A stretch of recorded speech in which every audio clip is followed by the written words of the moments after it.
Jay, that's strangely close to Daniel Jones from the Giants. Daniel, is that you? Beat the Chiefs. Show me. If the Broncos and Russell Wilson can show me that they can beat the Chiefs, then I will start believing. The crowd up. And so are this defense, and Kansas City won't snap the ball again. The Denver Broncos have beaten the Kansas City Chiefs. David Montgomery on the Lions, former Bear, gonna make this his revenge game for sure. David Montgomery gets the touchdown that ices the game. No! And there's a flag. There's flag. There's flag. There's flag. There's flag. Snap. Hold. Kick. Denver wins! Denver wins! Let's go! They open. No! What happened? Oh, shit. Yo, what's up, everybody? Welcome back to the only football podcast tonight. $220 million for Jordan Love. What? Tua also gets paid. We're going to talk a little bit about that. We're going to talk about just what is going on in the NFL right now with these quarterbacks. And of course, we're going to end it all off with the Chives with Kyle. Let's get it.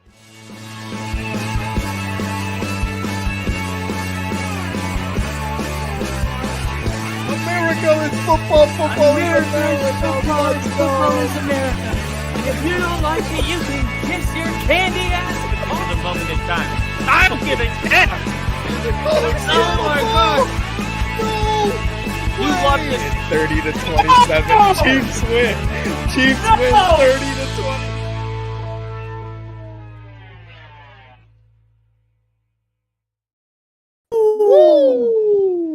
Ladies and gentlemen, welcome to a wild edition of Only Football. And really quick, this was the last Thursday of the year we don't have football, I believe. We just passed it.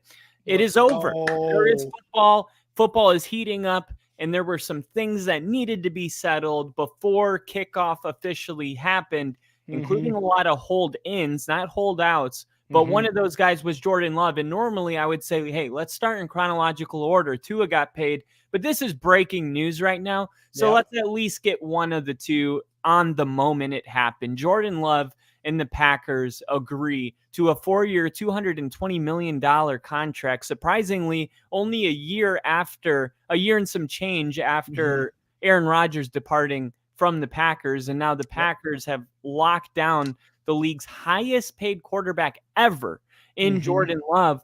I think there's a lot of things to say about this. And I think for me, I'm going to start by saying the Packers did the right thing here.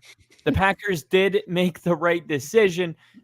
First off, the young kid, right? He threw for the second most touchdown passes, and he didn't even start going until week 8. From one perspective, if you just tuned into the second half of the season and watched him go into Dallas and destroy the Cowboys and then go toe-to-toe with the 49ers, I really think you come away from this saying that Jordan Love can be an MVP candidate. He showed that he can be just like Aaron Rodgers. I don't know how they keep doing it, but fuck this shit. They are passing the torch from Brett Favre to Aaron Rodgers. Now Jordan Love's not just expected to be the next Aaron Rodgers. He is paid like the next Aaron Rodgers. And Green Bay, I think, dude, they did the right thing. You can't have Jordan Love not playing, and you also can't have Jordan Love, after what he accomplished last season, playing for pennies. I mean, he knows what his value is. His agent knows what his value is. We know what his value is to the Green Bay Packers. And the fact of the matter is the Packers found their franchise quarterback. They just hadn't paid him like a franchise quarterback until today. It's a lucrative deal. He's going to get $55 million per year, which ties him with Trevor Lawrence. Jesus. And right away, as a Bears fan, you see this news and you go, well, first off, you can't be shocked. What were the Packers going to do? Let him walk to another team? So I know it's not surprising, but it is like, okay, this is for real, for real. He's going to Yep. be here for at least 4 more years, and the expectations when you pay him that much money is to go to the Super Bowl and win the Super Bowl, and those expectations reside with 3 teams in the NFC North: the Bears, Mhm. the Lions, and now the Packers. What do you make of all this? I fucking hate it, dude. I hate it. The man got paid. There is no argument to be made against him and what he did that last season, the back half of the season, going 18 touchdowns, 1 interception, the final 10 weeks or whatever it was of the season. You can't make that up. Those are hard, cold, hard facts, is what they are. And then he goes into Dallas, like you mentioned, and pretty much obliterates the Dallas defense. They were one of the best defenses in the league, and Jordan Love obliterated them. But God damn it, as a Bears fan, I absolutely hate this. I absolutely hate that the Packers just keep finding these nerds in the draft and just being able to mold them into quarterbacks who are winning in the playoffs, who are continuously beating the Bears. I absolutely hate it. But like you said, what else were they going to do? You know, there's no one on the market that they can count on to already lead this team, which is going into this season with momentum after that playoff game against Dallas. It's a young team. A lot of people expected them with Jordan Love at quarterback to be in a somewhat rebuilding phase, not necessarily rebuilding. They've got young guys. They've got Jordan Love and they had Aaron Jones, right? They had they had that guy. The defense looked at the beginning of the season like it was not going to be good at all. The Packers didn't look like a playoff team, and Jordan Love willed them into the playoffs with that second half that he had.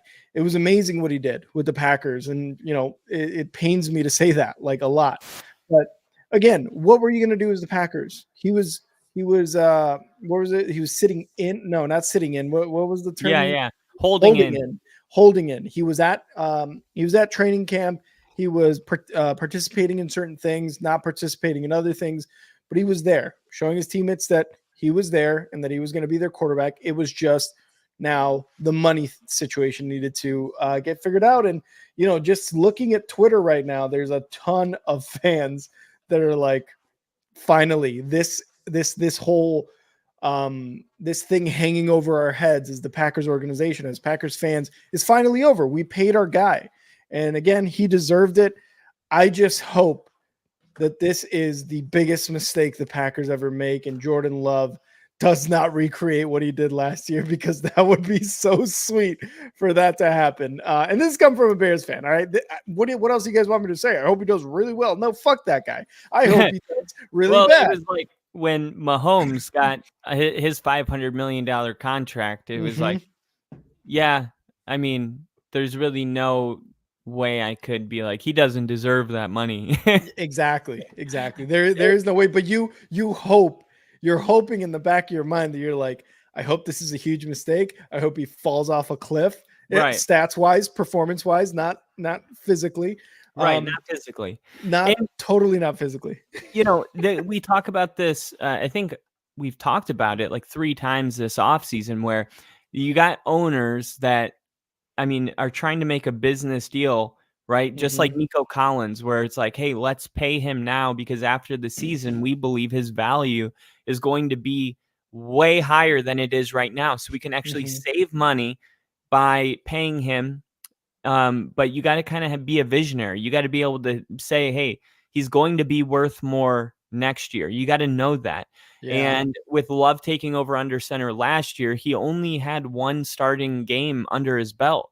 Green Bay didn't really know what they were going to get out of Jordan Love, and that's why they passed on his 5th-year option, which would have had him playing this season on a $20.72 million price tag instead of the $55 million a year that he just got.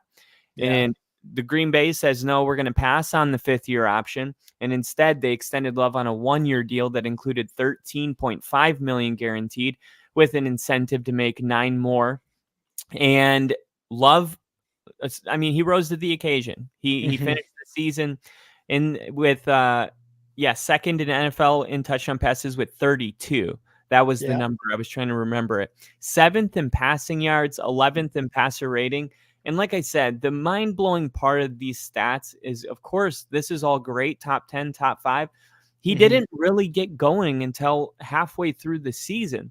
These Yeah. stats could be even better had he had started the season the way he ended up. He led Green Bay, the youngest team in the NFL. That means something too. It's not like he was leaning on veteran leadership. He had a lot of Yeah. young guys that were looking up to him. And Jordan Love, in his own way, became the leader of the Packers. And it's hard because it's one thing to be a young quarterback and you're trying to find your voice and you're trying to find the authority. But it's another thing when you are filling a spot that Aaron Rodgers has been fulfilling for the last 16 years, right? It's like, how am I supposed to have a voice? They don't want to hear me. They've been playing with Rodgers. Like, I'm nobody. But Jordan Love still found a way, even in the big shadow that Aaron Rodgers casted, he still found a way to lead his young group of teammates into the postseason where they dismantled the Dallas Cowboys. And he had a near perfect performance. And that was the moment I think they said, okay, he showed us a lot in the regular season. But if Green Bay goes into Dallas and Jordan Love doesn't look great, I don't think this deal gets done. I don't think that but what he showed was that playoffs, regular season, it doesn't really matter. Like, he actually played better in the playoffs. And that was a road game with a lot of players that had no playoff experience. And I think the Packers were like, let's not overthink this. It makes sense to pay the guy that is proving to us that A, he could be the best quarterback in the league statistically. B, he can take Green Bay into the postseason, which is ultimately where every team wants to end up. And C, he can win in the postseason and take them to the Super Bowl. So, I mean, it's a historical day for Packer fans all around the world right now, realizing that Jordan Love is paid, not just expected to be the guy, but now he's paid like the guy. That gives you some kind of a swagger. Like, it's one thing to know that you're really good. It's another thing when you're the $55 million a year man walking into the door.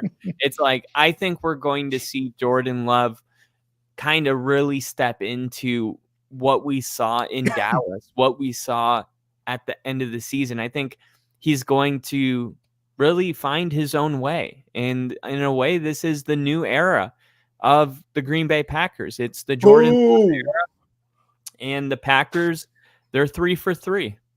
Boo, boo, boo, boo. Everything you said, boo. Again, I'm not gonna sit here and praise the guy, but everything you said is correct. He went into the playoffs, he did his job, and then some. Those are the guys you pay. Even though it's been a year, like, you couldn't draft a guy. There's no veteran out there that's a free agent that you can lean on again, right? Jordan Love just played the way he played, and it's a lot to say with the I don't want to say inexperience. Well, actually, yeah, inexperience of how young that team was. When we were talking about certain position groups, when we were breaking down the divisions on the AFC, we were talking about how these guys need to mesh and how it takes a few games and how, this and that. You can really make an argument that the Packers, that's exactly what happened last season, is they took a little bit of time to mesh, and then look what happened the second half of the season. Ginger, what up? Ginger. We got Ginger, Bill, and Nash in the chat. What's going on, everybody? But yeah, you can make a really solid argument that this is how these units come together as the season progresses. And you're just hoping that, if you're one of these teams like a Tennessee Titans, or I think we were talking about, what was it? There's another team with like a lot of people, like the Jaguars, I believe was one of them as well. And the Texans. You hope that if there is a slow start to the season, that back half of the season, it's when you start to really mesh and you're winning games and you're playing your best. And then you get into the playoffs and you show why you got to the playoffs. Again, you can make an argument for the Packers that that's what they did last season, and Jordan Love has a lot to do with that, especially at the wide receiver position, being able to identify who his weapons are and, getting them the ball and getting him into the playmakers. But this is crazy, man. $220 million. What was it? $75 million signing bonus. 155 was like guaranteed or something like that. Yeah, 155 in full guarantees. And he is the highest paid quarterback. Jesus Christ, dude. This sucks. Yeah, and just to kind of put a bow on this whole thing, we talked about that leap that Jordan Love made. But if you weren't able to see it, I want to just explain to you what you missed. Boom. 9 games into last season, Love was struggling. He had 2,009 passing yards, 14 touchdowns, and 10 interceptions. He also had an 80.5 passer rating and a 58% completion percentage. And the Packers were also 3-6, and their offense had no identity. And it was a joke to think that they could even be a postseason football team. That was week 9.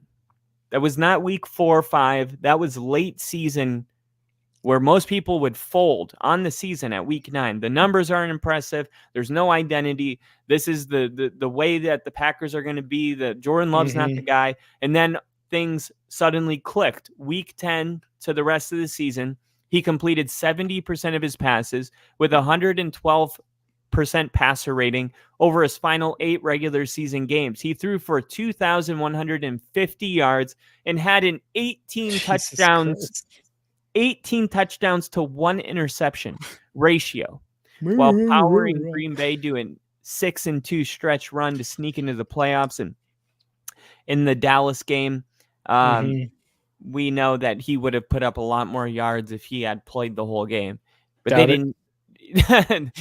But man, you look at that end though.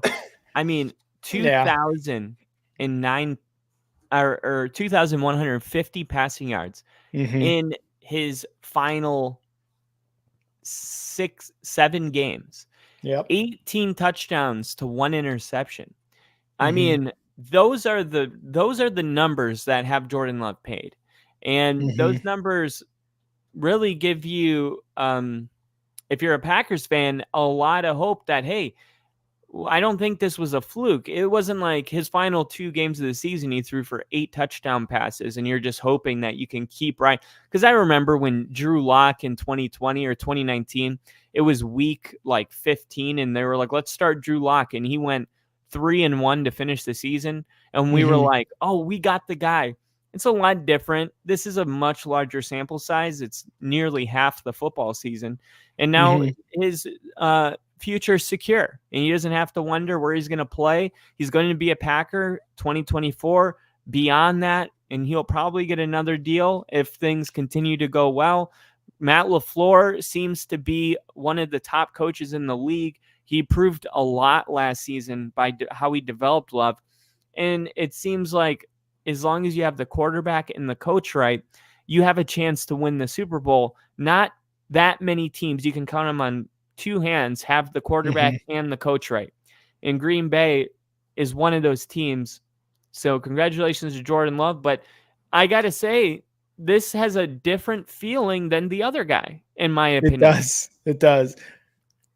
So there was, of course, you guys know, another big deal that happened earlier. I posted a short on it on the Only Football Podcast YouTube channel, but it was Tua Tagovailoa agreeing to a 4-year, $212.4 million extension. And the reason that I said this felt a little bit different, at least to me, was because Jordan Love was, it's hard to put it in words. I think a lot of it is just that Jordan Love does so much with like the type of throws he makes, like play recognition, his instincts on the field. Tua led the NFL in passing yards last year. But he also has Mike McDaniels, and they also do a lot of pre-snap motion, and a lot of those passing yards are 5-yard passes to Tyreek Hill that go for 80 yards. But it's almost not fair that we continue to give every reason to not pay Tua, and then they pay him. And I'm being honest, like, I don't know why, but it just felt different. When Jordan Love got paid, I was like, yeah, he deserved it. When Tua got paid, I was like, the Dolphins didn't have a better option.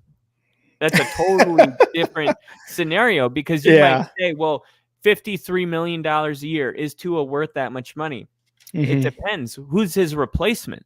Mm-hmm. Right? This is the Mm-hmm. same thing I said about Lamar Jackson when he wanted that ginormous contract, the most money in NFL history at the time, and he hadn't won a playoff game, or he only won one playoff game, and he's been hurt a lot, and that was before his MVP season. And it was like, well, if you don't have Lamar Jackson, who is better than him? And if you don't have that option, then you just got to bite the bullet. But Yeah. one thing we know is that you can win the Super Bowl with a Patrick Mahomes type quarterback, right? Even if you can't pay Mm-hmm. anybody else, if you got one of the top 5 in the league, you can win the Super Bowl. Or a rookie quarterback that you haven't had to pay yet, and you can load up on talent around him. But what we do know, in my opinion, is that we know that you can't win a Super Bowl with a mediocre quarterback that's paid like an elite quarterback. That we know. And Mm-hmm. I think Miami right now is flirting with that scenario where Tua isn't necessarily elite. In my opinion, he just played his first 17 game season, and it's like, Yeah. okay, but Jordan Love just played his first season as a starter too. Mm-hmm. So what Yep. gives? And honestly, Mm-hmm. I don't know. I'm hoping you can help guide me in this emotional journey that I'm having, because I do wonder why I am so much more accepting of Jordan Love's and Tua's. I'm like, oh, I don't know. I mean, I'm almost willing to bet, like, once they make that move, it's like, oh, there goes your Super Bowl window, because you're not going to be able Mm-hmm. to keep all that talent on the team. And Tua hasn't won a playoff game. Like, help me out here. Like, what is I this? look, let's be real, dude. You're a Packers fan. Your secondary team is a Packers fan. You feel joy out of Jordan Love being the guy there. Let's not walk on eggshells here, okay? You're basically, your NFC team is the That Packers. is not it. That is so true. That's That the is thing. That not is it so at true. That all. is 100% it. And it's, but here's the thing, because you bring up 2 good points there. It's like, why is it that somehow Tua is getting more, I don't want to say flack, but he's getting a bit more criticism, or at least the Dolphins are getting a little bit more criticism in paying Tua than the Packers are. I guess that's kind of my feeling, scrolling through X and whatnot. But let's be real, that's true. The thing is, Tua has increased his stats from 2020 to 2023. He is on a consistent basis up to how many yards he's passing. And yes, this is also due to how many games he's playing per year too, right? Like you said, last year was the first time he actually played a full season. So you've got to take that into consideration in terms of injury proneness, possibly, right? And Jordan Love has only started one season. He's had one really good half of football season, right? But the question of both of these franchises is, who else can do this? That's what both franchises had to answer. And both of these guys, honestly, they took advantage. They struck while the iron was hot. Jordan Love was sitting behind Aaron Rodgers, learning, being able to take this really young roster and do something with it and get to the playoffs. Tua struggled the first couple seasons or so. And then when Mike McDaniel came in and then they added Tyreek, they got Jalen Waddle, they added some pieces on defense. It's like, okay, maybe now Tua is going to start to get it. Again, both franchises were like, well, who else are we going to get? The guy who made the playoffs the last 2 seasons in Tua, and the guy who made the playoffs last season in Jordan Love in his first full season as a starter, or nobody, or a complete random. Who are you going to go out and get? Tannehill? Come on now. Let's be real here. I mean, right? I don't think, okay. Well, if Tua is like, you have to pay me, I think it's possible for the organization to sit down and go, okay, here's the deal. we don't think Tua should get paid X amount of dollars. Mm-hmm. Now, he's not willing to take a pay cut to whatever we're comfortable with. Mm-hmm. So we're not going to the Super Bowl this year. It's simple. Like Mm-hmm. we are going to exhaust every and all options, including the draft in the 2025 draft and the offseason. But would you rather sacrifice 1 year of not knowing that you're not going to the Super Bowl, Mm-hmm. or 4 years of you're stuck in a contract that you didn't want? And you might make the playoffs. You probably will, but you probably don't go to the Super Bowl. I mean, it's actually a really tough question. Like, what would you rather do? Because the reason I think, and this is the ultimate X factor to the question I Mm-hmm. just asked you, was that Mike McDaniel, since taking over Miami, has proven that he's one of the best play callers in the NFL. So Mm-hmm. if it's kind of like a Kyle Shanahan situation where it's like Brock Purdy, Jimmy Garoppolo, Sam Darnold, I don't care who you give me, we're going to score points. And if you really have that type of faith in Mike McDaniel, then maybe he's the person that's actually the valuable person in this scenario. And you feel, hey, this guy gives me the confidence to say, all right, we're not going to with Tua this year. It sucks. But next year we're gonna find somebody that we can believe in, and we trust that Mike McDaniel will shape him up and get him ready to go. It's gonna be a bumpy road, but it should be over quickly because we have Mike McDaniel. Well, I just feel like at that point though, you're on hopium. You know what I mean? You're like, we're gonna find somebody. There's a lot behind that. There isn't just like, oh, we're gonna find somebody and he's gonna take us because of Mike McDaniel. No, man. I feel like we're not gonna find somebody that's really good. We're gonna find somebody and make him good.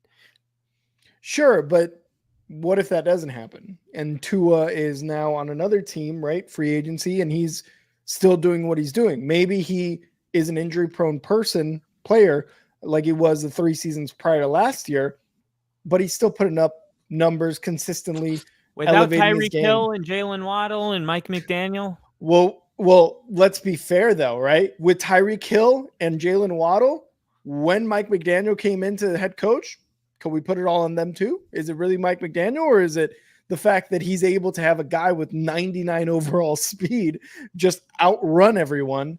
And there's your offense, right? Well, and you and the running game manage too the from locker San room. Francisco. Because No, I think he was the offensive coordinator. Mike McDaniel came from the Kyle Shanahan tree. Like, same thing with Matt Right. LaFleur.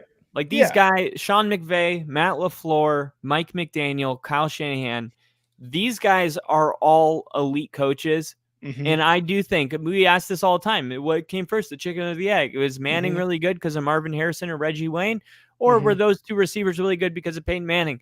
In this case, I think that those coaches are so good that they're going to make people around them known and famous, no matter who it is. So I really do think that it's easy to be like, oh, is it Tyreek Hill and Jalen Waddle? I think that of course, they don't hurt, right? It only helps and it only adds. But if it weren't Tyreek Hill and Jalen Waddle, it would be two other guys that we would know their name. That's how I feel about Mike McDaniel. Okay, and I mean, that's a fair point to make. It's just, let's say that the Dolphins didn't want to go with Tua, right? They didn't pay him. They're like, hey, you're going to play out your contract, or whatever the case would be after this postseason, right? Or after this season in 2024. You've got 2 more years of Tyreek Hill, who is, again, we talked about it at one point, being on the cusp of receiving over 2,000 yards in a season. I mean, he's going to be 33 when he becomes an unrestricted free agent in 2027, right? Jalen Waddle, maybe he becomes wide receiver 1. Still, you've got him at a certain limit. You think you're good enough offensively, at least, to be able to get to a Super Bowl. I don't think there's any team out there that's saying, I don't think we're that good. Clearly, the reality is that there are, I think Aaron Rodgers said it earlier today or yesterday, there's about 8 teams where they are really going to make it. And he said the Jets were, whatever, bullshit. But so I don't think there's any coaches out there, especially Mike McDaniel with the Dolphins right now that don't think that they can make it to the Super Bowl. I think they absolutely believe they can make it to the Super Bowl. Yeah. But you're Yeah, they not going to think that. But they definitely think that. And I don't know if having 3 more years of Tyreek Hill as your wide receiver 1 is worth spending it on bringing in somebody else after this 2024 season or during this 2024 season and being like, all right, we got a new guy at signal caller. Everybody just do what you keep doing. This guy's going to be the guy. First of all, how do you know he's the guy? Secondly, you're not going to sign Tua, a guy who's already been familiar with the system and the players. If you pay, look, he's getting $2 million a year less than Jordan Love, than Burrow, than Lawrence, I believe, like all those other contracts, right? He already knows, like Tua just was like, I want to get paid as a top quarterback. And he believes that he did. He went to the playoffs last year. He was he had the highest passing yards, right, in the NFL. Why not, man? I just think you got to go with the I don't want to say enemy, but like go with the enemy, than the enemy that's unknown at this point, right? Yeah. And to be clear, like if you and I were the Dolphins front office and we were sitting around a table having this conversation and I actually was saying the things that I'm saying, this is the part of the conversation where I would be like, yeah, you're right. And I always felt like the Dolphins did the right thing. What I was mentioning was that it felt different than Jordan Love, where it's like, okay, here's why we should pay him, Tyreek Hill, the window, all those things you said. What I'm saying is that there does need to be a conversation, where with Jordan Love, there's not really a conversation. With Mahomes, there wasn't really a conversation. It was like, we don't need to sit around a table and be like, should we pay Justin Herbert? Like, with Tua, it does feel like there needed to be a real, like, hey, let's weigh out the pros and cons. Let's get a graph chart going. Let's figure out what's in the best interest of the Dolphins, where I think for some of the other quarterbacks, it's a no-brainer. And what I'm saying that I believe is unfair to Tua is that he leads the league in passing yards. He has all these metrics. Like, why doesn't he get that no-brainer? Why do we have to weigh the options? And I think it's like, it's simple as they're so good with Tyreek Hill, Jalen Waddle, and Mike McDaniel that it's hard sometimes to know, hey, is it this guy? Is it these guys? But I think the Dolphins are like, let's not find out. Let's just keep what we have going, right? We don't need to get greedy, right? It seems like a little bit of greed would be what keeps you from paying him. I mean, this isn't Daniel Jones getting $40 million a year, right? Tua has actually sorry, Bill. Yeah, the Tua has actually shown that. I mean, you lead the league in passing yards. That means a lot. Even if a lot of that comes from yards after the catch, it's still the fact that his best days are ahead of him. That's what the Dolphin fans feel. They were like, look, he had the concussions. That was a dark season for him. And last year he was able to come out of that, stay healthy.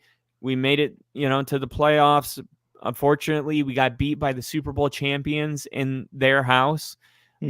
And this year we're going to be ready to go. And we fully expect to be back in that game. And Tua's going to have playoff experience under his belt, because the year before, when they made it to the playoffs, they had to go with Skylar Thompson.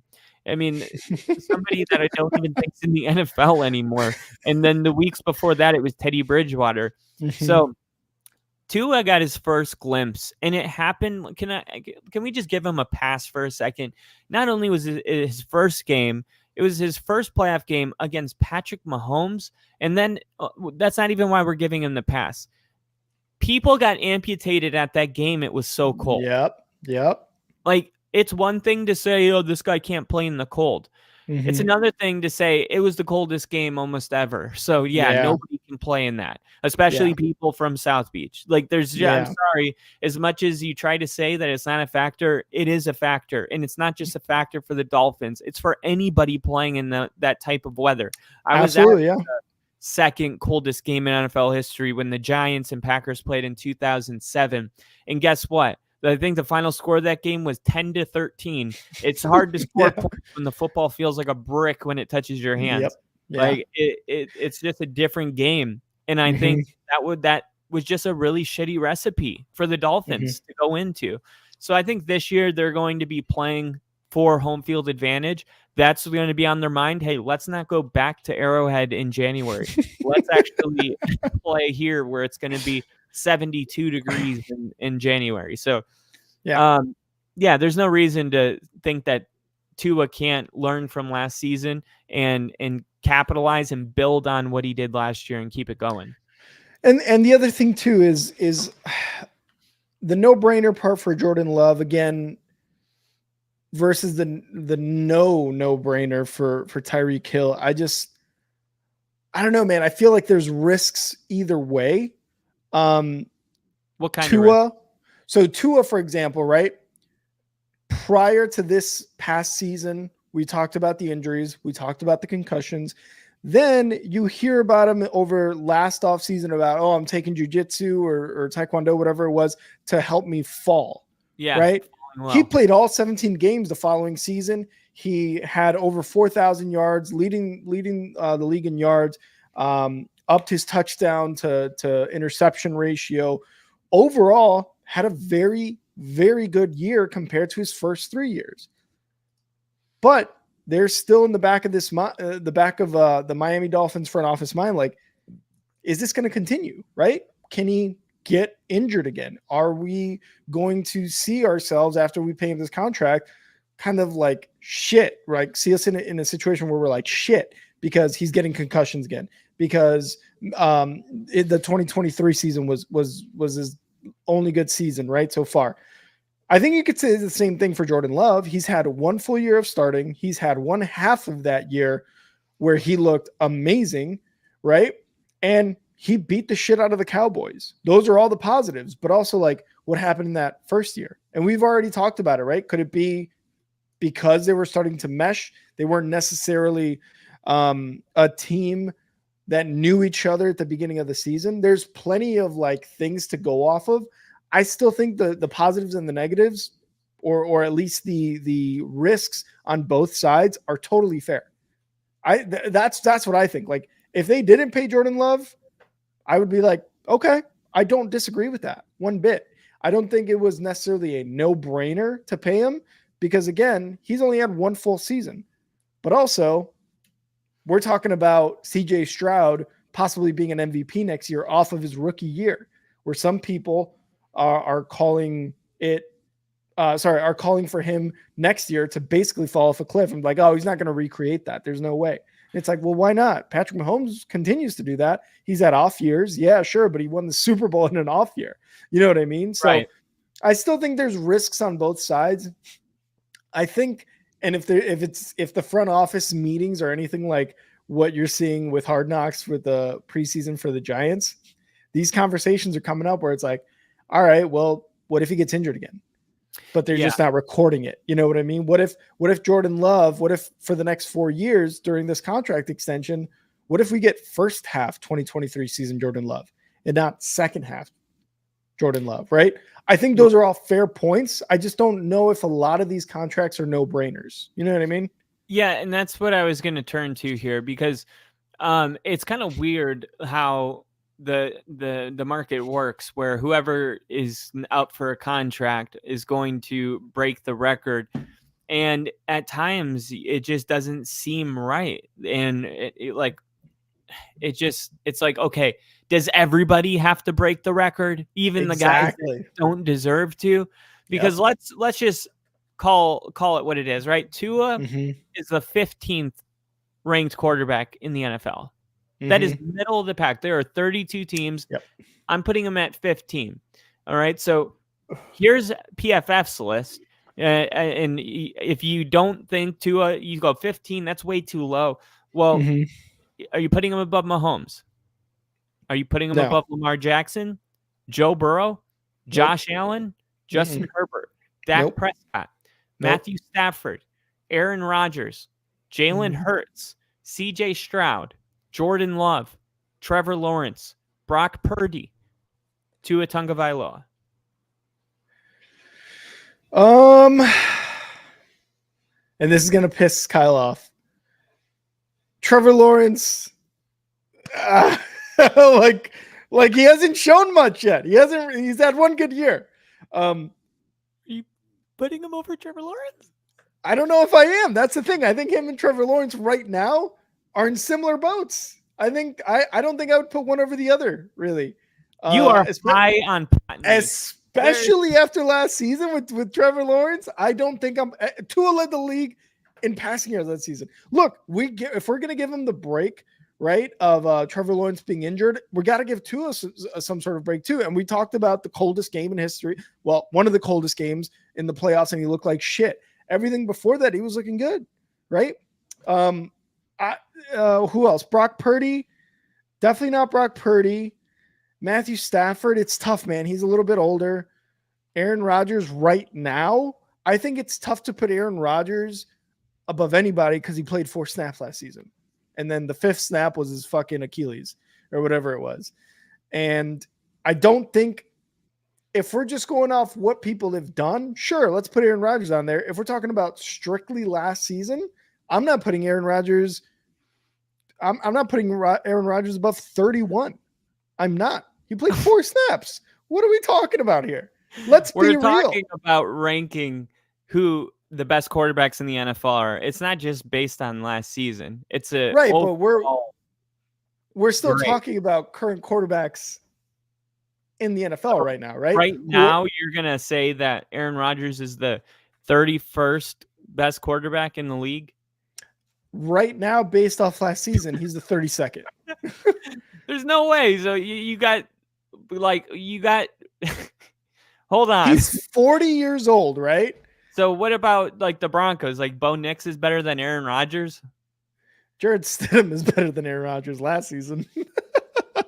No, like going into this year, ranking. Okay, and that's what I'm talking about. Like potentially going into this year, are these the rankings, or are we basing it off 2023 till these quarterbacks have started their careers? You know what I mean? Because is Joe Burrow, is Josh Allen really better overall than Aaron Rodgers? Aaron Rodgers is like what, 4 MVPs in a Super Bowl? No, they're not better than Aaron Rodgers. You know what I mean? Matthew Stafford has an MVP, I believe, or at least he has a Super Bowl. No, Josh Allen and Joe Burrow, I'm sorry, are not better than Matthew Stafford right now in terms of past accomplishments. Jared Goff, fuck no. You know what I mean? I mean, Jared Goff has been great, his career with the Lions so far, but are we going off of past performances? Then everyone with a Super Bowl is above everybody who has not had a Super Bowl. Yes. Like, yeah, exactly, right? So with Trevor Lawrence, with Tua Tagovailoa, who else? Trevor Lawrence isn't that high, though. I mean, you were right. But and he's not that much higher than Tua, I believe, right? He's like a couple spots. He's only 2 spots. Right. I mean, okay. Brock Purdy could even be higher than Trevor Lawrence. I got no problem with that. I just gave you PFF's chart. I would say for the most part, I don't have a problem with it. I agree with 1, 2, 3, 4, 5, 6, 7, 8. I agree with Aaron Rodgers at 8. I agree with Hurts at 9. CJ Stroud I would put CJ Stroud probably at 8. Aaron Rodgers at 9. Jalen Hurts at 10. Jordan Love at 11 is fine for now. Trevor Lawrence at 12. I would probably flip and put Brock Purdy there. And then, so Jordan Love, Brock Purdy, Trevor Lawrence, Tua. I think, yeah, but if you said, okay, give me like foreshadow his career, I would say Trevor Lawrence has a better NFL career when it's all said and done. And that's just a gut feeling. Sure. And that's a gut feeling. I just think, again, when you've got a guy who, when we were talking about how crazy that offense was for the Dolphins last year, right? Like at the beginning of the season, we were talking about the greatest show on surf, right? Remember we were talking about that? It's like, well, how is Dak, who was an MVP candidate last year and then absolutely shit the bed in the playoffs? They were both on a level where we were like, wow, this offense looks awesome. This individual in Dak looks like an MVP, but this offense as a whole with Tua at the helm at quarterback is looking great. It's like, why aren't we putting Tua closer to where Dak's at. You know, I again, if we're going over career, I can totally see that. It's just like the ranking system. And look, me and Kyle rank shit all the time, and we've got some reasons behind it. I'm just kind of like, Rick doesn't rank anything unless he's high on pot news. I You do can get high tell. on pot news. I wish I were high on pot news. One of the three sides. I wish I was high on pot news. I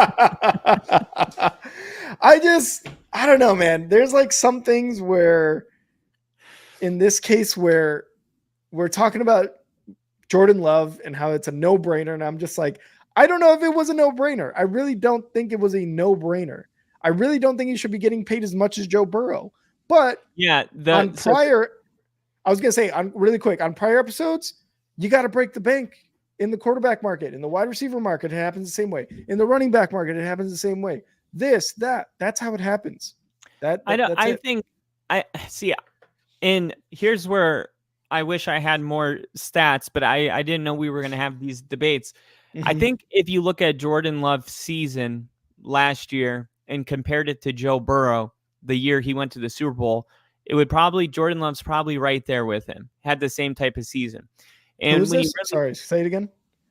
That Jordan Love had a very similar season than Joe Burrow did the year that the Bengals went to the Super Bowl. Okay.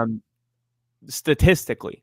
Also, the eyeball test. Jordan Love looked like he belonged in the NFL. I mean, he was outsmarting the defenses. You just know when you know, right? Mm-hmm.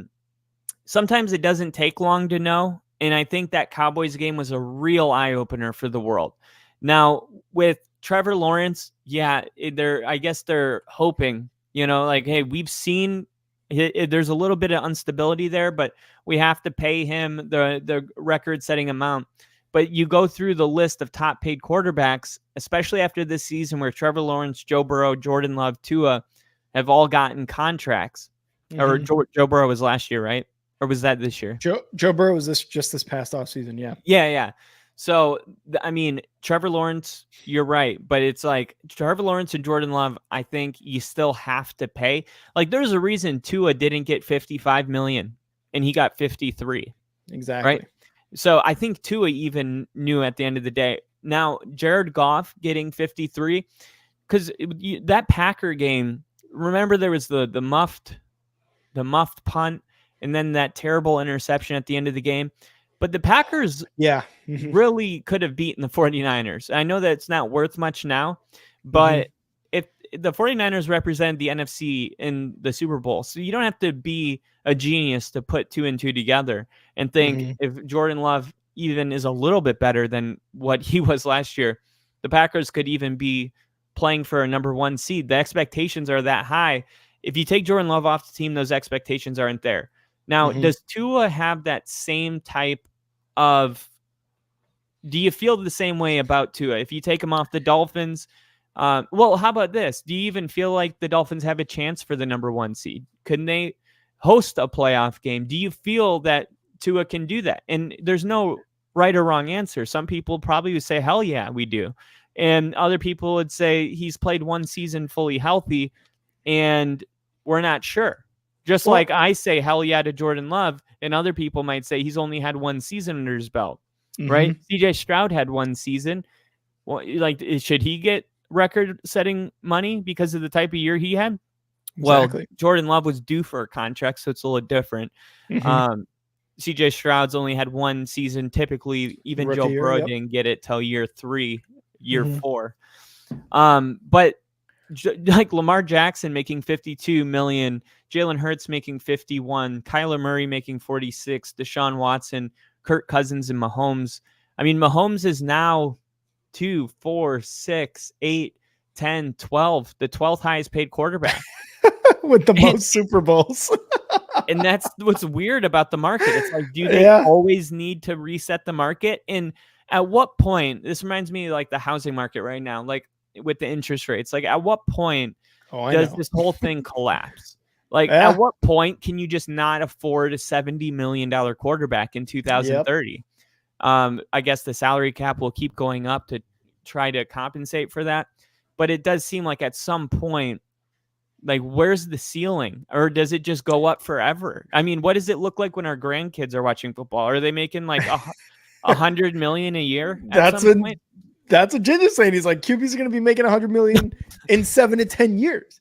And that's fair. I just think if we go back with what you were saying about Tua and Jordan Love, do you think, who's got the higher percentage of making the playoff without their quarterback? The Packers or the Dolphins? The Dolphins, right?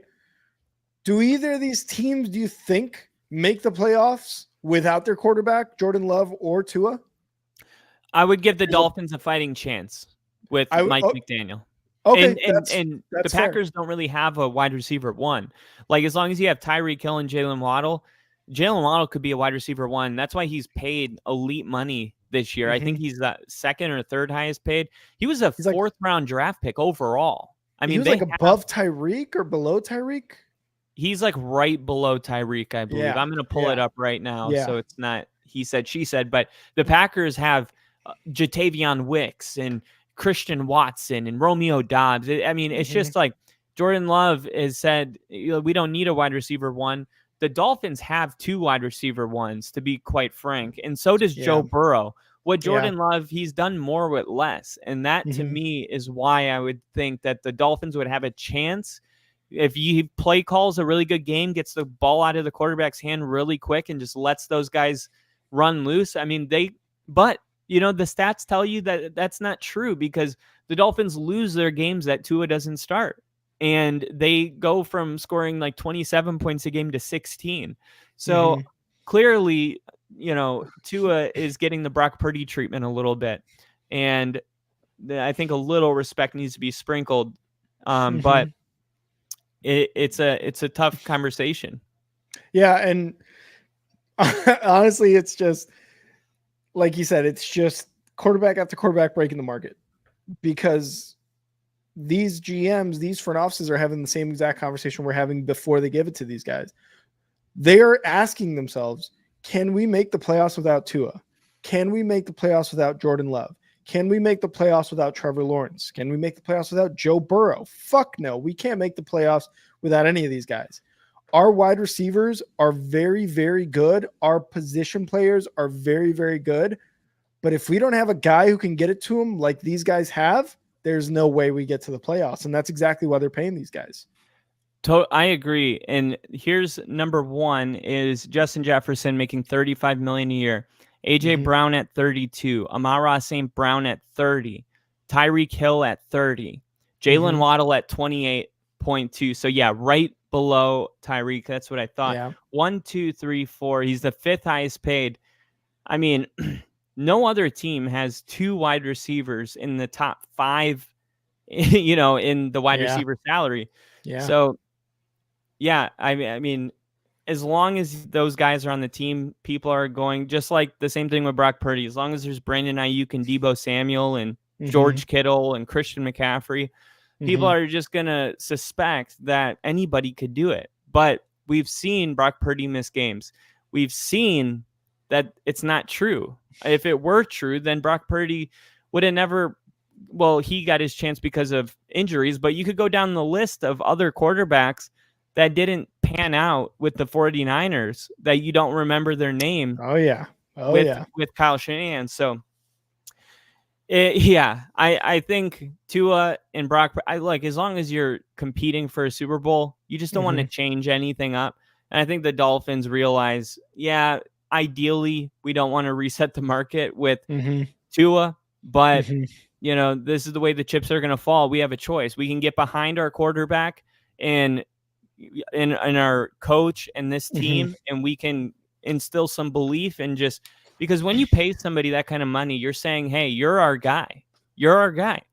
And that means something to a quarterback. Does a quarterback play better or worse when he's playing for a contract? Debatable. Does he play better or worse after getting paid? Also debatable. But also always depends.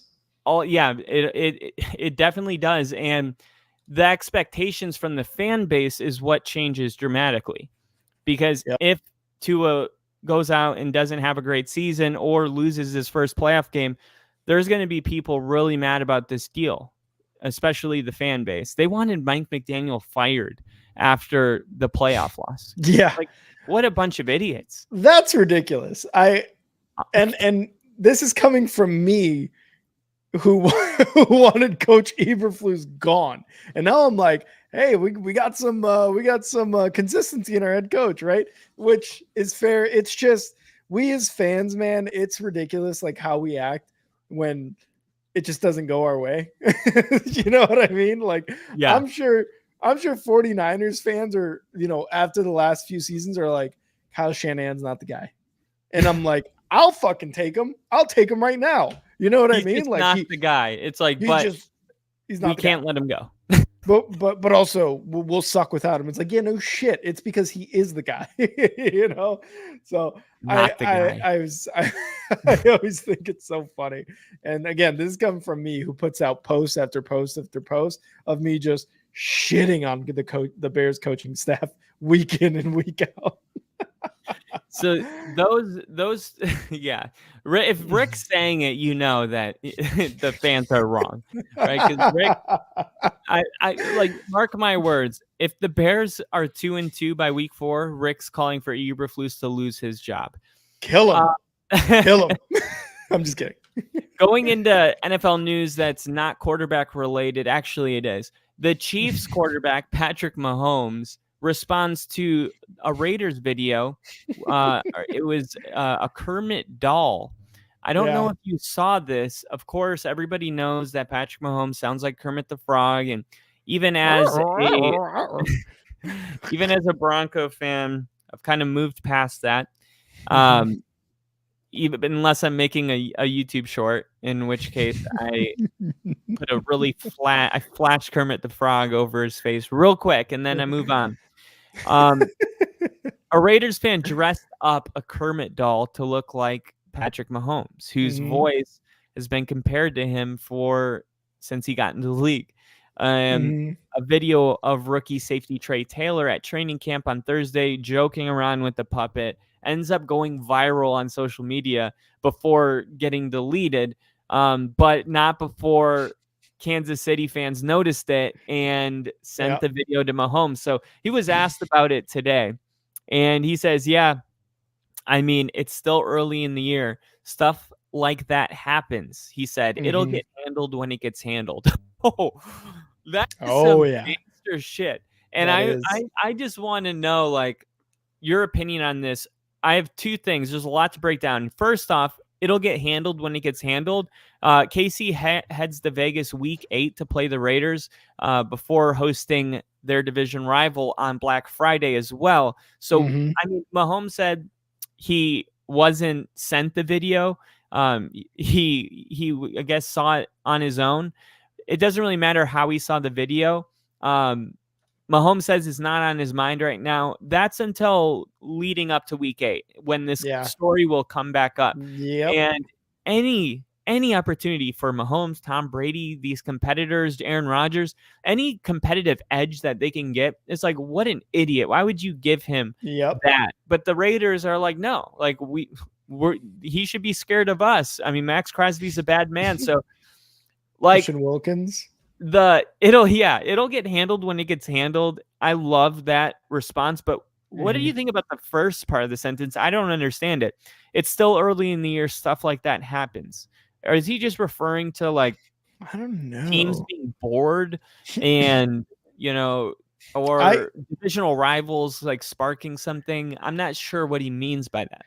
I think it's just like silly shit like this happens where you can kind of have fun with something like that. And, it's one of those, I don't want to say because it's not motivating to the Raiders. I mean, I know the Raiders and Max Crosby are probably like, you should be afraid of us. But Patrick Mahomes is like, dude, I'm 10-2 against you guys. I have 3 Super Bowls, 8 straight division championships.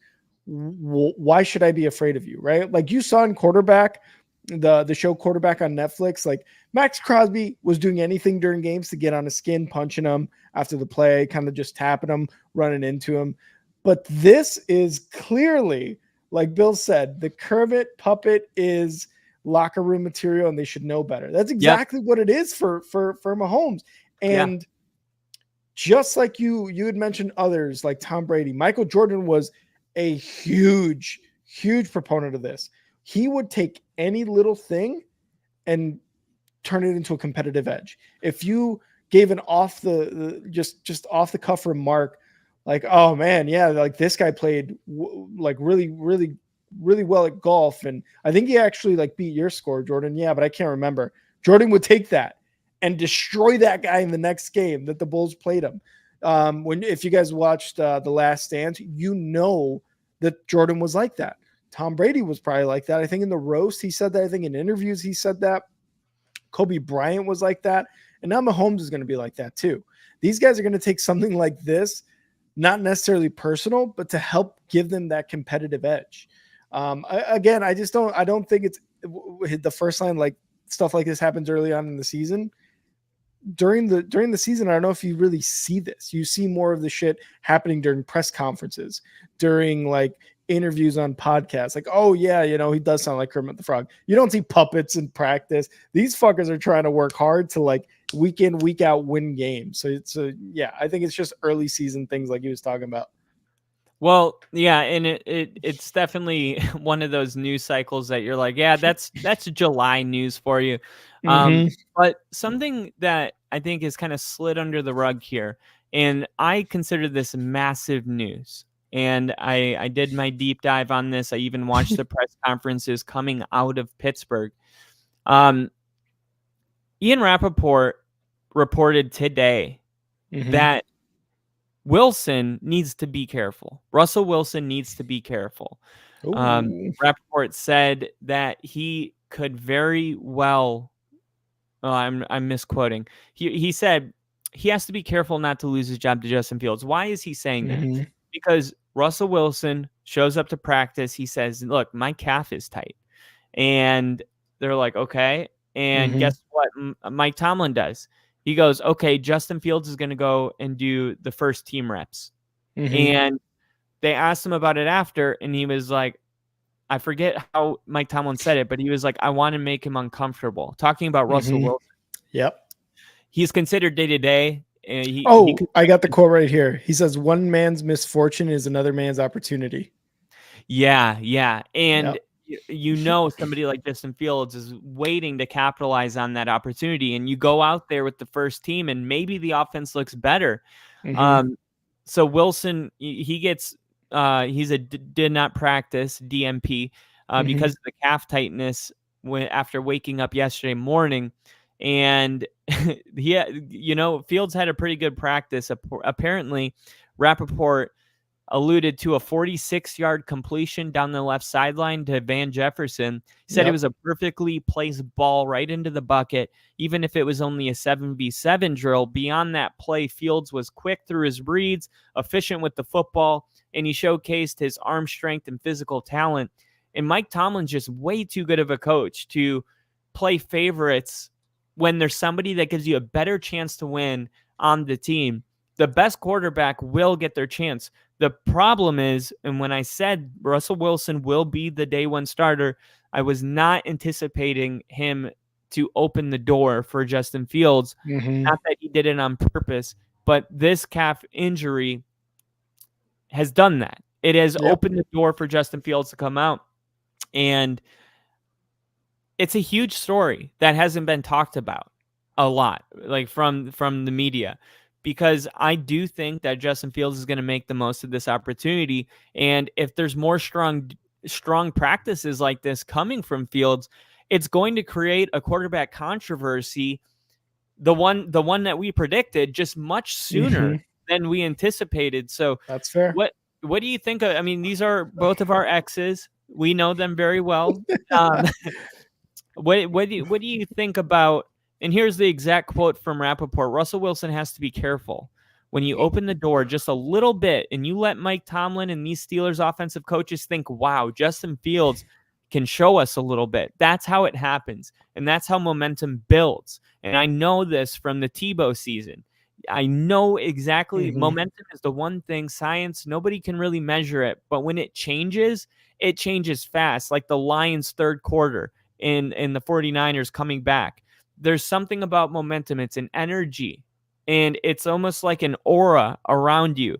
And when a quarterback is gaining that week in and week out, it's hard for an old 35-year-old quarterback with a calf strain that can't really do the special stuff he used to do to come in and really make a case that he belongs on the field, not the guy with the aura wrapped around him that's younger and faster.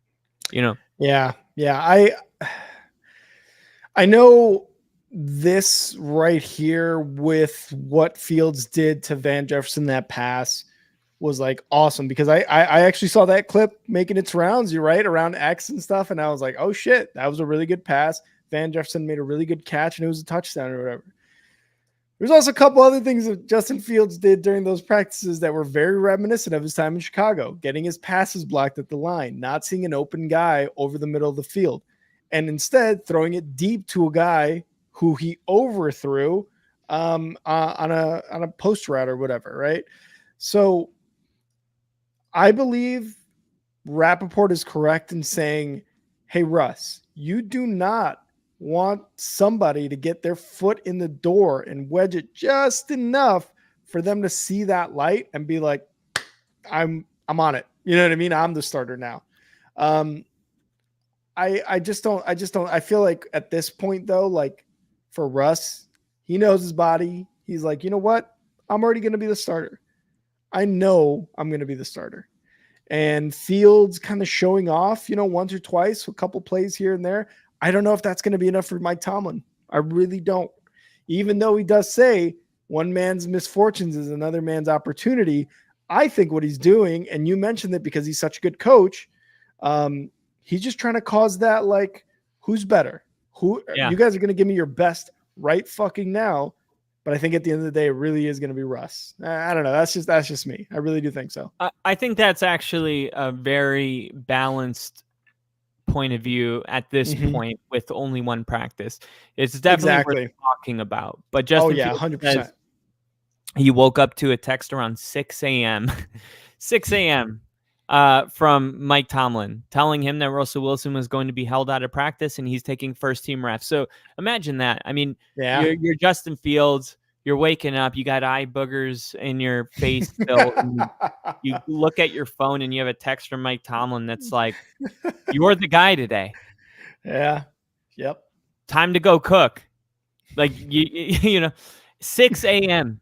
I mean, I barely get up at 6 a.m. Fuck out of here. What time does Mike Tomlin wake up? He's already woke up, talked to Russell Wilson, had a whole conversation, made a decision, texted Justin Fields. Let his offensive coordinator know. Talk to the coaches. It's like, dude, that is dedication. I just love to see that from a coach. And do you think though, like, honestly, like there is going to be that, what we were talking about, like that quarterback controversy, like, do you think that can actually be a fact? Like, if Russ is sitting out more practices because of this calf strain, anything like that, do you think there is going to be that quarterback controversy by like the second or third week of the preseason? I think that the quarterback controversy started yesterday when Justin Fields took the first team reps. Okay. The thing is, if Justin Fields would have went out there and not looked good, I don't think there is a controversy. But because Justin Fields looked good, you're going to have one naturally, because let's say you have two quarterbacks that both have, peaks and valleys. They have what they do well. They have what they don't do. You're always going to go with the younger, faster guy. It's the same thing like when they were like Bryce Young, CJ Stroud, take your pick. They're both basically the same. Well, you might as well go with the more prototypical quarterback. How about the guy that's actually the right height for the position? The right size for the position. Like, why, if they're the same? Whoa, dude. Whoa, Drew Brees. Well, Bryce Young was taken number 1, so of course the Panthers agreed. Drew Brees. And you have your exceptions, but they're exceptions. And when you have two quarterbacks that you feel the same about, why would you hope for an exception when you could just get the prototypical quarterback? And ideally, I mean, they would have done that and they would have had CJ Stroud and not Bryce Young. But I say all that to say, if Wilson and Justin Fields are looking similar, you're going to go with the younger guy, similar to the more prototypical. You're you're going to lean that way. You're going to go with the youth, especially if he's providing a spark to the offense, in an offense that has some issues right now, because also George Pickens might be traded. What? And Deontay Johnson was traded That's true. to the Panthers. And now it could be George Pickens next. 14 hours ago, an insider from the Steelers reports that the Steelers could end up trading George Pickens away because of contract disputes going on right now. Okay. And this isn't the first time that we've seen a receiver. Brandon Ayuk's going through it right now. So if that happens too, of course, they're going to go with the quarterback that gives them a spark. This is kind of a quietly tough offseason that Mike Tomlin's maneuvering. You got two quarterbacks. You have Russell Wilson in his stature and his status, and it's hard to put a guy that prolific on the bench, right? It's not like you're putting Justin Fields on the bench where it's like, you need to earn it, young buck. You're putting a Super Bowl MVP on the bench. It's a different feeling. Yeah. And it might not be good for the locker room. You lose Deontay Johnson, which felt like a breath of fresh air for most Steeler fans. But then George Pickens is expected to rise to the occasion. And now you hear reports coming out that George Pickens was in a heated exchange with wide receivers coach Zach Azzanni. The back and forth happened when Azzanni didn't like how Pickens handled his assignment on a play. And then afterwards, Fittipaldo reported that other wide receivers came up to Pickens, and the third-year wideout was visibly upset. Now the speculations around Pickens is growing, with day one of training camp having issues already. Fittipaldo believes that the Steelers could have a line with Pickens, and it's up to the wide receiver not to cross it. And we've seen this with the Steelers for whatever reason, as well as Mike Tomlin is at coaching. There has been culture question marks around the Steelers for a while. And I think the main message with the trading of Deontay Johnson is, we're not doing that bullshit anymore. I'm the coach. Or again. Antonio Brown, we're not taking in any more Antonio Browns. All right? We've done it. We're done with it. How many Super Bowls have we won since we started, keeping up with the clown show? We haven't even won playoff games. So I'm the coach. I'm going to be the authority figure, right? I'm going to draw this line in the sand. And then day one of training camp, George Pickens is in a shouting match with his coach, not a player. We see players fight all the time. It's summer. It's hot. It's a physical sport. But you don't fight your coaches, period. There's no ands, ifs, or buts. And George Pickens has come out, and I just don't know. I think the writing's on the wall here. I think the move of Deontay Johnson is going to be very similar to the move of George Pickens. But I do think the Steelers, and George Pickens knows this too, they need him. They need George Pickens. They don't have somebody that can step up to the plate. If they want to win, they need George Pickens. George Pickens knows that. So he has some leverage here, but I don't know if Mike Tomlin cares two shits about leverage. You're going to do what we say or you're out of here, like your buddy Deontay Johnson. I was going to say, do you think the Steelers getting rid of Deontay Johnson, right, has started somewhat of like a domino effect? Because right now you have Najee Harris also playing on the final year before his option. You've got these issues with George Pickens.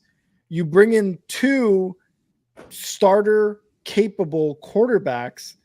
You think trading week or the midseason trade are going to happen? Do you think they're just going to unload these guys to needy teams? Because right now, you saying this about George Pickens, I'm like, has this been one of the reasons they've been like not necessarily going for it? Like, yeah, okay, you bring in Russ Wilson on a super cheap veterans minimum deal. You bring in Justin Fields for what was it? Third round pick, fourth round pick, something like that. Yeah. Yeah. I think it was a fifth round pick, maybe even. Possibly fifth round pick. That's what it was. just to go into the middle of the season, right? Kind of amp it up, but then to unload these offensive guys. You're not going to give up TJ Watt. You're not going to. You brought in Patrick Queen from the Ravens. It's just like maybe the offense is about to be like completely unloaded and retooled, and maybe Jaylen Warren is the only one that's going to stay because he's still technically on his rookie contract, I believe. Like, do you think that is at all possible, given the fact that their defense is pretty fucking stacked? Yeah, I do. You're basically asking if the mentality is, hey, let's load up and let the weak links fall. Because the only one I could really see these guys, see Tomlin and the front office keep is Russ Wilson on a veteran minimum. They're not paying him shit compared to all these other guys, and Jaylen Warren, Freiermuth too. Yeah, you're right. Because I think did they extend Tomlinson as well? Who's Tomlinson? The coach. Oh, Tomlin. Mike Tomlin. Sorry. Yeah, Fuck. I'm such an idiot. They did. They extended him. And he was playing on his last year, and then they gave him, I think, a 2-year extension. Yeah, through the 2027 season. Mike Tomlin's contract. Yeah. Oh, man. And see, that's the hard part, because, like, when you were talking about George Pickens possibly being traded, it's like, if they didn't extend Mike Tomlin, if they didn't bring in Patrick Queen on the defensive side, then maybe there was, I don't know, maybe there'd be a little bit more, I don't know, more of a base, more of a foundation to that thought. It's just like, why are you bringing in 2 quarterbacks and Justin Fields and Russell Wilson? Yeah, you're going to get rid of them after this year if they don't perform, but why would you leverage another winning season on those 2 guys at quarterback if maybe you're not willing to give one up at the trading week? You know, why can't I think of what the trading? I think because Russell Wilson is on a veteran minimum, so they just they had nothing to lose, right? I think in some cases, if you have 2 quarterbacks and you're paying them, you know, like last year, Aiden O'Connell was getting paid $10 million, which is a lot for a backup. Yeah. Like, and then you had Russell Wilson with $240 million. So you look at those 2 and you're like, man, why pay your backup $10 million if, you know, like, why is that so important to have Aiden O'Connell on the roster? Obviously, there's something going on there. In this case, it's the veteran minimum. The Steelers were like, we have nothing to lose. So they didn't really offer any chips for Russell Wilson. So it's hard for me to say that they have any strategy beyond, hey, let's just see what he can do. And maybe he'll surprise us. And then I think they felt the same way with Justin Fields. But I think best case scenario is Russell Wilson's playing really well. Justin Fields looks great in the preseason, and they have trade value in one of the quarterbacks. That's true. That's another thing that they were probably thinking. So, the Steelers are going to have some things to sort out all around. we were just talking about the AFC North and how they really could be a contender, but now it's like, if you look at it from a different point of view, it's like similar to what you were saying with the Dolphins. It's like, why compete when you've got these other at least 2 in the Ravens and the Bengals? Like, you have these monster teams in that division. You got a monster defense in the Browns. I don't think they have enough to win the division. And I'm pretty sure I had them last, but like, they're probably looking at it from that point of view too. So I think it's going to be interesting. Do they give up Justin Fields? Do they give up Russell Wilson at the trade deadline? What's going to happen with George Pickens and Najee Harris too at the same time? Well, my chives tonight are going to be probably about 10 minutes. So I think it's time for the motherfucking shit.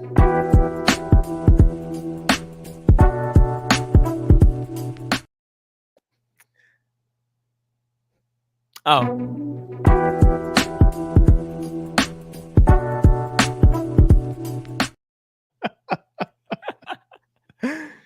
That couldn't have been any better. Oh.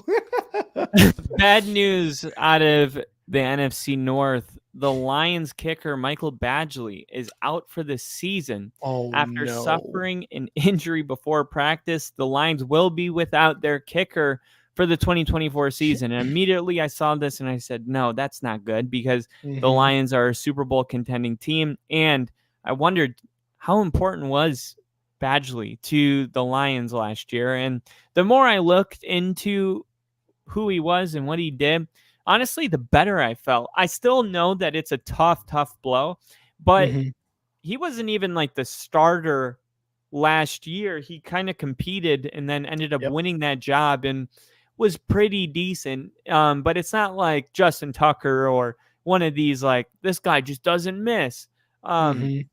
So this is, Campbell spoke on it and he said, I feel awful. I feel bad. He worked his tail off to get ready for the season. He was having a good spring. He was ready for camp. So anyway, it's tough. Badgley will soon undergo surgery to repair the injury. The Lions added Badgley to their practice squad ahead of the 2023 season, as kicker Riley Patterson struggled during the season. Then the Lions elevated Badgley in December.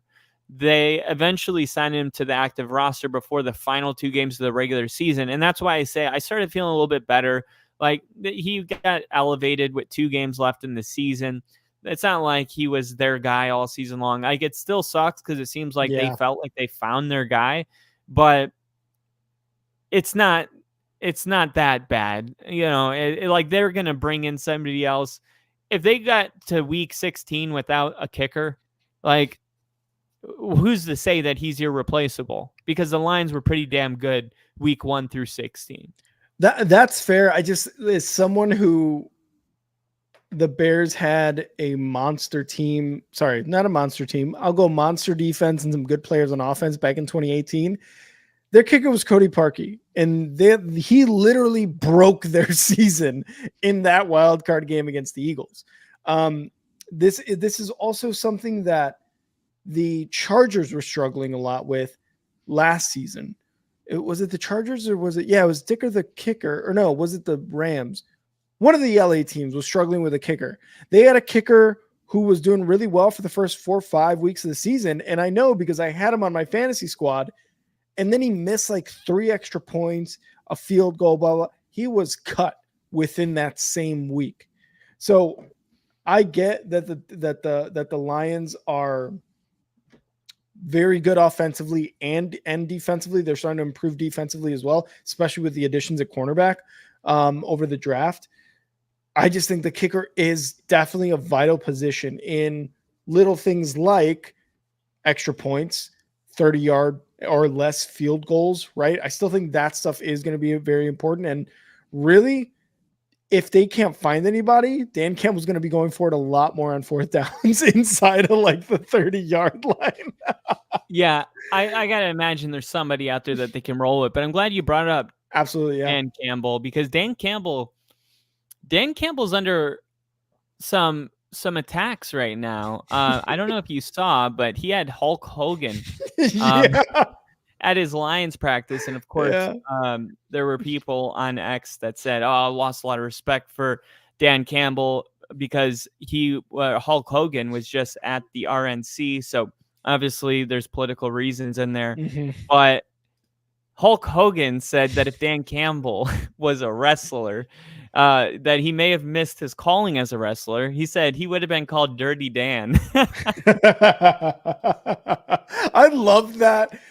I loved that Hulk Hogan was there at the Lions practice, because you put Hulk Hogan and Dan Campbell like next to each other, you're like, they're the same. They're the same guy. You're like, they're the if he same was guy. born in a different era, like they could just flip roles. Yeah, 100%. But I was like, when I saw that, I was like, of course, fucking Hulk Hogan was with next to Dan Campbell at a Lions practice, right? Like, it was cool. It was cool to see him next to him there. And like, these guys were both very, very skilled athletes. Obviously, one in wrestling, one in football. But it's just like, they're the same person. They talk the same. They get motivated, it seems like, the same way. And they're both like super emotion driven. You know what I mean? It's just so funny to see these two guys. Yeah, Hulk Hogan, he's had I mean, he's old. He's old. He's not a young guy, and he's had a really July. I mentioned the RNC. A short time later, he was seen slamming a beer at a bar when he was hanging out with the Hawk Tua girl. That's Dan Campbell. Dan Campbell would do that. If you replaced Hulk Hogan with Dan Campbell, I would have the same reaction. Yeah, I think it's safe to say at 70 years old, Hulk still got it. And yeah, I was right there with you. Like when I saw those messages on Twitter, I was like, why is anyone surprised by this? like Dan Campbell hung out with his twin. He hung out with his older brother. Okay, cool. I guess Who that's did you think he was going to bring in? John Mayer? Yeah. Hey, this is my boy John Mayer. He's like, hey, what's going on, everybody? Gravity. Your body is a wonderland. Like that's the only guy Dan Campbell could bring in. Not to say, like, think about opposite. Yeah. Who else could he bring in that could meet his energy? Dwayne Johnson. I'll give you that. No, I don't think so. I don't think Dwayne Johnson would be able to match the energy. Too clean, not dirty enough. He's not dirty enough. No, he's not. I'm trying to think of who else. Like Hulk Hogan, Dan Campbell, and like, no, I was gonna say Ric Flair. Stone Cold Steve Austin. No, Stone Cold is like a hard ass through and through. Like it's not an emotion driven person. You know what I mean? Like Hulk Hogan is just this perfect twin, and he's like 30 years older than Dan Campbell. It's funny that we can't think of anyone besides wrestlers. It really does prove that Dan Campbell missed his calling as a wrestler. Mm-hmm. Well, Roman he didn't Reigns. Miss it. He's doing a great job with coaching, but Roman Reigns, I don't know, Bill. I'm vaguely familiar with who Roman Reigns is. I don't really watch wrestling anymore, but I don't know. Even Roman Reigns, I don't think so. I still don't think so. The Hulk, if we're going superheroes. The Hulk, Shrek. We're getting into fucking cartoons now. Shrek's too much of a bum for Dan Campbell. Yeah, that's fair. That's fair. He's not motivated enough. What about that one guy who's always talking about who's gonna carry the boats? Oh, the admiral, the Navy SEAL admiral. Was he an admiral? Oh no, are you talking about who's gonna carry the boat? Oh, you're talking. I actually. What the fuck is his name? David Goggins. David Goggins. Yeah, somebody like that I could see with Dan Campbell. So I was making a joke about that whole thing because you know how he goes on runs and then he like has to have like a motivational speech while he runs. Yeah. Every time. Yeah, like so I made this for the channel because I thought it'd be funny to do a similar one, but in mine, because you guys don't know this about me, but I have a toy poodle. And have your toy poodle running with you? I'm not gonna ruin it. I'm just gonna play it for you guys and let's do it. Guys, let's do it. Let's do it. This is gonna be fucking great. Yeah, you guys are gonna like it. But while I get that to load because it's sending. Any final guys that you can think of that kind of meet him at that? I do not, but I wanted to bring up this question because Bill sent it to me. I have a question for you, Kyle. Who had the highest percentage on passes on target last year? Who were the top four, let's say? Who are the top four quarterbacks? The top four, I'm going to go Tommy DeVito, number one. Okay. I'm going to go Daniel Jones, number two. Okay. I'm going to go, I don't know 3 and 4. I'm going to go Brock Purdy and Lamar Jackson. Daniel Jones, number one with 81%. Aaron Rodgers, number two with 80.4%. Joe Burrow, 79.3%. And Geno Smith at 70. So all the guys that didn't play. Got it. Bill's like, brains are going to melt. And they 100%.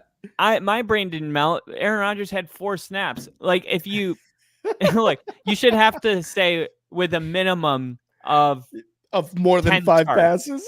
Yeah, something like that. Like That is a great example of how stats can back up any opinion that you could 100%. possibly want to make. Here it is, guys. Enjoy. Let's do it. You are in danger of living a life so comfortable that you will die soft without realizing your true potential. It's a lot more than mind over matter. It takes a tremendous amount of self-discipline to schedule suffering into your life every single day. The most important conversations you'll ever have are the ones you have with yourself. Stay hard.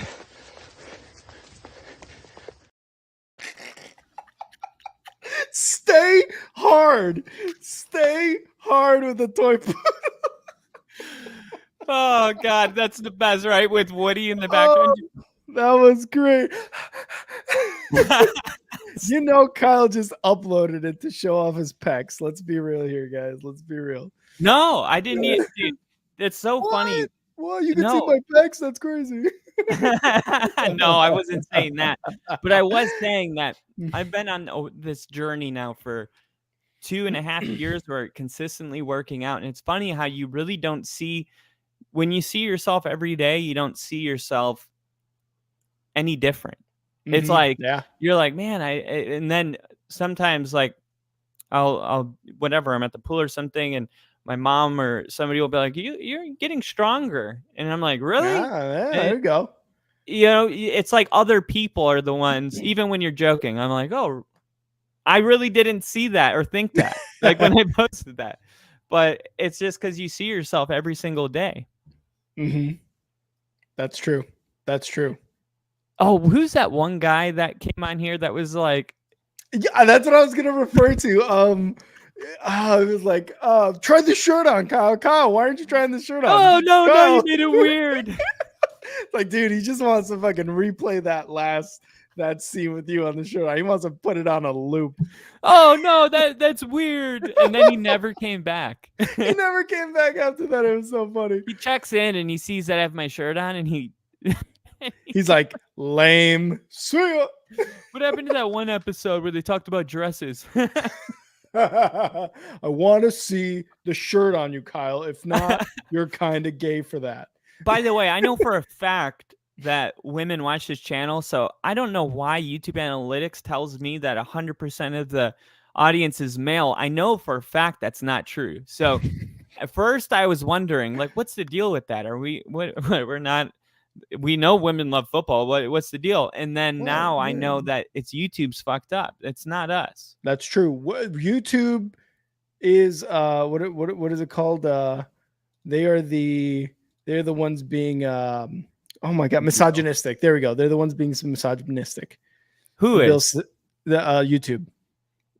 Oh, okay. Yeah, YouTube Analytics is being misogynistic. YouTube Analytics needs to get it together. They just want us to feel like we're misogynistic by giving us false numbers, so that you guys don't like women.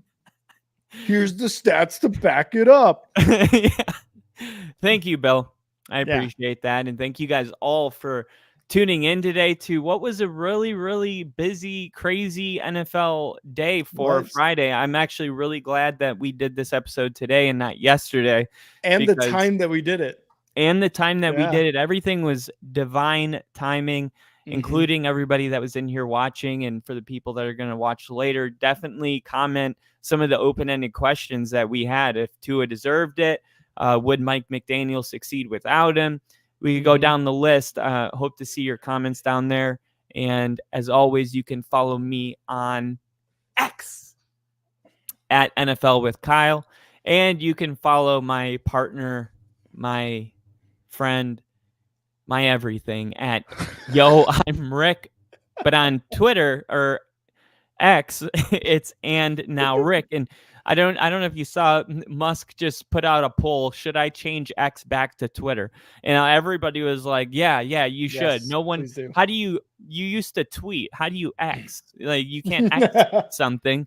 And I was like, you haven't been Xing, bro? How do you not X, bro? And then somebody was like, combine them into Twix. And then I was like, that's a candy bar, you idiot. Like, you can't. Combine them into Twex. Oh, did you see my latest Twext? Did you see my latest Twext? Come on, Silly dude. rabbit. That's Quacks awesome. are for kids. But yes, follow me at and now Rick. And please make sure before you leave this live stream to hit a like wherever you're watching, whether it is on Twitch or on YouTube. Again, can't fucking stream on X because Musk is making it a paid for extra thing now. So that's kind of lame. But yeah,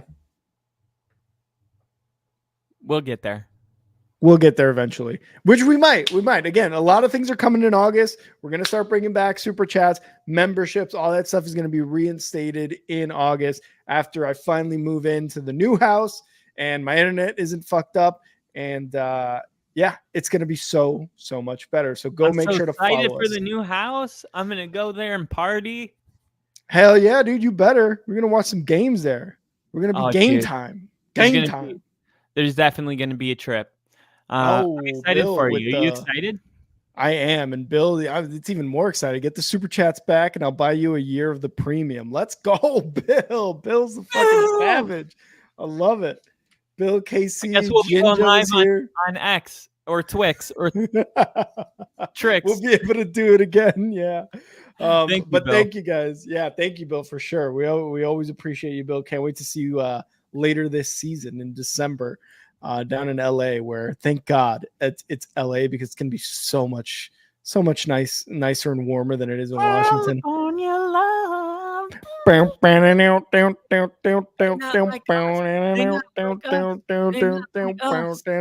you guys so much for everything, for commenting, for tuning in, for liking the stream and sharing it. We appreciate you guys. Kyle, always a good time, brother. Always a good time. That's for Jordan Love. See ya. See ya.